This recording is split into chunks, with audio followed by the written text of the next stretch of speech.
नमस्कार प्रिय श्रोता बंधुगण मु तमसा महंती आपणक सम्मुखरे उपस्थापना करुची शीर्षक ऑपरेशन सिंदूर। पाकिस्तान आतंकवादी कार्यकलापरे प्रतिक्रिया देखाइबाकू भारत सरकार आयोजित करथिले सामग्रिक प्रतिक्रिया ऑपरेशन सिंदूर। आमे समस्ते जाणु चलित वर्ष अप्रैल मास 22 तारिख रे काश्मीर पेहलगाम रे पाकिस्तान आतंकवादी माने पर्यटकों को धर्म भित्तिरे अति नृशंस भावरे हत्या करथिले। सेमानंक परिवार और आत्मीय स्वजन मानंक आखि सामनारे पुरुष मानंको धर्म पचारि पचारि गुली करी मारी दिया जाइथिला। सरकारक घोषणा अनुजाई 25 जन भारतीय हिंदू नारी से दिन तांकर स्वामी मानंको हराइथिले। एहा थिला सबुठारु जंत्रणादायक घटना। सर्वोपरि विवाह परे भारतर भूस्वर्ग काश्मीर रे एक सद्य विवाहित दंपति किछि सुखद मुहूर्त कटाइबाकू जाइथिले, अथच परिणाम स्वरूप आतंकवादी गुली रे बिचरा स्वामी को हराई नारीटी वैधवर टीका पिंधि घर भाउड़ा होइथिला। एही मर्मस्पर्शी घटनार भिडियोटी गणमाध्यम बहुल भाव प्रसारित होइतिला। तार प्रतिफलन स्वरूप आबाल वृद्ध वनिता भारतीय मनरे आलोड़न सृष्टि करितिला। घटना को जदि निखुण भाव विश्लेषण करिबा तेबे कहिबा जे आतंकवादी माने 25 जन भारतीय हिंदू नारी सिंदूर रे से दिन होली खेलिथिले। खाली सेतिकी नुहे, नारी माने सतीत्व प्रदर्शन स्वरूप सेमानंक जीवन नेई नेबाकू आतंकवादी को गुहारी करथिले।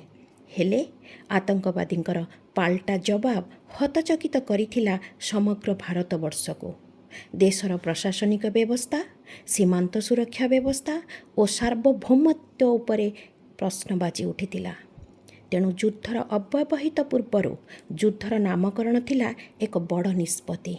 विश्लेषण जना पड़े आतंकवादी कार्यकलाप रे खाली भारतीय माने त्याग और जीवन हारि नाहंती, ताकू अन्य पक्षरे इंग्राजी रे कुहा हेबो लॉस ऑफ वर्मिलियन माने हजेइथिबा सिंदूर। सिंदूर एक संस्कृत शब्द। हिंदू परंपरा अनुजाई प्रत्येक विवाहित नारी तार मथार सिंथारे एही सिंदूर को धारण करिथाए, स्वामी को सम्मान जणाई। सिंदूर सदावर परिचायक। सिंदूर विवाहित नारीर सौंदर्य। सिंदूर विवाहित नारीर शक्तिर उत्स। तेणु हिंदू नारी हराइथिबा सिंदूर को सम्मान जणाई आमर प्रिय प्रधानमंत्री युद्धर नामकरण करथिले ऑपरेशन सिंदूर। सामरिक भाषा रे इंग्राजी रे पूरा नामटी हेला strategic initiative neutralising destructive opponent with retaliation. एहार मुख्य थिला पाकिस्तान रे आतंकवादर पृष्ठभूमि को ध्वंस करी आतंकवादी को उचित कठोर शास्ति देबा। साधारण धनजीवन को विपन्न न करिबार दृढ़ संकल्प नहीं भारत सरकार मे मास 7 तारिख रे आरंभ करथिले सामरिक प्रतिक्रिया ऑपरेशन सिंदूर। एहा माध्यम रे भारत सरकार हिंदू नारीर सिंदूर को उचित सम्मान और न्याय देई पारिछंती। सेमानक मनरे आत्मसंतोष आनी पारिछंती। खाली सेतिकी नुहे, युद्धभूमि रे महिला ऑफिसर मानक अवतीर्ण कराई समग्र भारतवर्षर नारींक मनरे आत्मविश्वास और साहस जन्माई पारिछंती। हिंदू नारी तार पतिव्रतार प्रमाण देई पारिछि।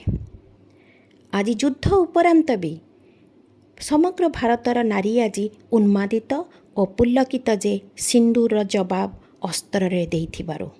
जदि आमे सुभाष चंद्र बोसଙ୍କର अस्त्रर जवाब अस्त्रे बोली मानि नेउथाउ, तेबे आजी सिंदूरर जवाब अस्त्रे होइथिबारु बोध हुए भारतवर्ष रे एक नूतन परिवर्तनर समय आसीछि। आउ भारतीय नारी तार परंपरा को केते सुदृढ़ भाव में प्रतिष्ठित करि पारिछि एथिरु प्रमाण मिली थाए। सिंदूर ऑपरेशन नामकरण काहे के जानी आज नारी भाव में मते बहुत भाव में तार यथार्थता थिला परि लागे। आ सेथिपाई आमे सम्मान जणाइबा आमर प्रिय प्रधानमंत्री श्रीयुक्त नरेंद्र नाथ मोदी को। आउ तांकर प्रचेष्टारे केवल आज नारी माने बा 25 जन भारतीय हिंदू नारी तांक विधवत्वर बेस जवाब दे पारिचंती शत्रुपक्ष को। ଧନ୍ୟବାଦ ସହ ରହୁଛି। ପୁଣି କେବେ